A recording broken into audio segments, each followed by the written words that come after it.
A sense of purpose to your life. A romantic quest that you wouldn't end even if I wasn't in the picture. I should kill you. Hey everyone, this is Maggie, and today we're gonna break down and explain Memento Ending. Since we will be talking about this movie in depth, beware big spoilers flying your way. It's easy to forget just how long the great writer-director Christopher Nolan has been screwing with our heads. Each time he makes a movie, he seems to find new ways to upend our expectations of, well, you name it. Conversational narrative structure, unambiguous dialogue, and the laws of physics are just some of the things that might go bye-bye at any moment when Nolan is at the helm. Believe it or not, most of us were introduced to Nolan's singular filmmaking bent 20 years ago with the release of his acclaimed low-budget sophomore feature, Memento.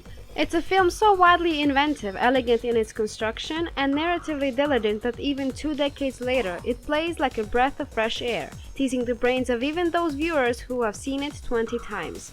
Unlike another popular film from the same era that explores some of the same themes, The Matrix, we don't even have a massive catalog of rip-offs to which to compare it, because Memento simply defied imitation. What the fuck is that?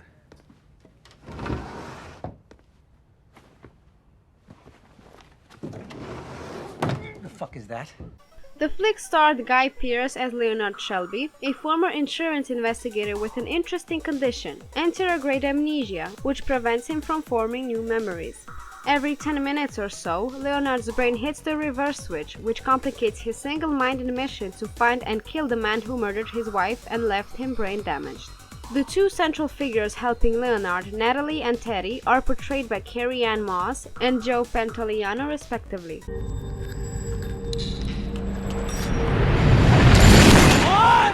In case the details of Memento are a little hazy, allow us to refresh your memory, with apologies to Leonard, since he loses whatever memories he's formed every few minutes. Leonard has come up with a system to keep track of information, a series of handwritten notes, Polaroid photographs with captions, and tattoos.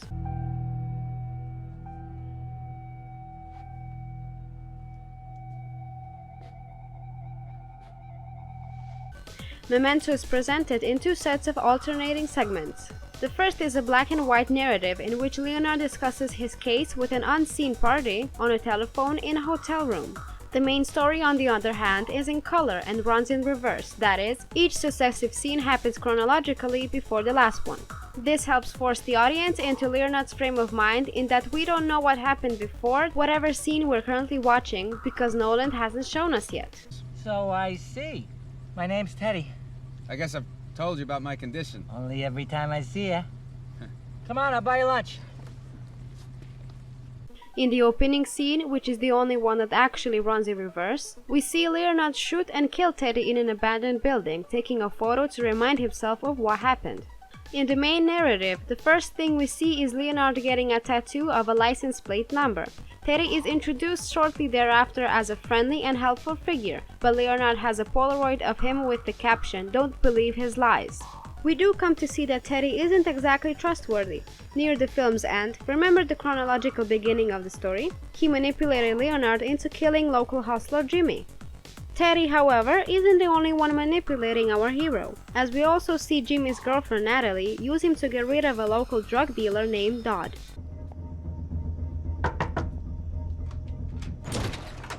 Natalie, right? Who the fuck is Dodd?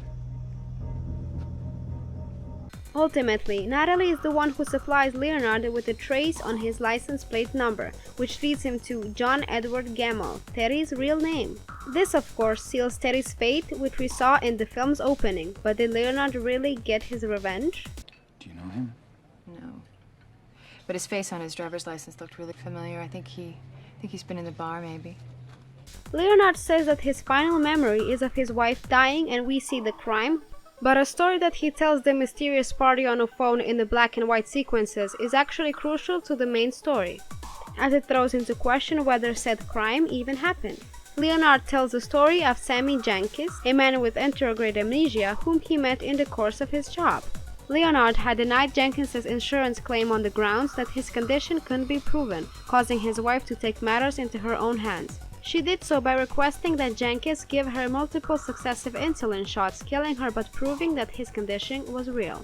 Crucially, an extreme brief shot late in the film shows Sammy sitting in a mental institution, and in a brief flash, he's replaced by Leonard. This will become relevant later. The final black and white sequence shows us that Leonard has been talking to Teddy on the phone, and that Teddy is, or at least claims to be, an undercover cop. He directs Leonard to the abandoned building where Jimmy, who Teddy says is Leonard's John G., is due to show up. Lenny! Officer Gamble. Yeah. At the film's end, when Leonard kills Jimmy, the dying man whispers the name Sammy, a name that he would only know if Leonard had told him. This throws Jimmy's guilt into serious question, and when Teddy arrives to tell Leonard that he's killed his wife's attacker, Leonard expresses doubts. This causes an impatient Teddy to blow a fuse, and when he does, he might come closer than anyone else in the whole movie to actually telling Leonard the truth of his situation. Over again, conditioning yourself to remember, learning through repetition. Sammy let his wife kill herself. Sammy ended up in an institution. Sammy was a con man, a faker. Teddy tells Leonard that the two of them had tracked down and killed Leonard's wife's attacker over a year ago, and even shows him a Polaroid of an ecstatic, blood-soaked Leonard pointing to a tattoo-free spot on his chest to prove it.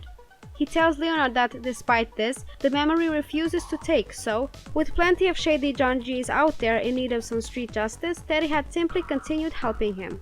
Heck, Teddy points out even his real name is John G., a piece of info he probably should have kept for himself. But you didn't remember. So I helped you. Start looking again. Looking for the guy you already killed. Further, Teddy asserts that Leonard's wife had actually survived the attack and that Sammy Jenkins' story was actually Leonard's story. Leonard had accidentally killed his wife with an overdose of insulin and projected the story onto someone else to escape that trauma. He knew about Sammy. Why would I tell him about fucking Sammy? You tell everybody about Sammy. Everybody will listen. Remember Sammy Jenkins? Remember Sammy Jenkins? Great story, gets better every time you tell it. It's worth pointing out that Teddy's revelation might be totally true, totally false, or a mixed bag. Our only real clue as to its veracity comes from the website of Christopher Nolan's brother, Jonathan, who wrote the short story upon which Memento is based. According to him, Leonard is indeed an escapee from a mental asylum, meaning that, at the very last, Teddy's story could be true. In the end, it matters little because before Leonard can forget said story, he takes an action that will set him and Teddy on the deadly collision course that we see in the movie's opening scene.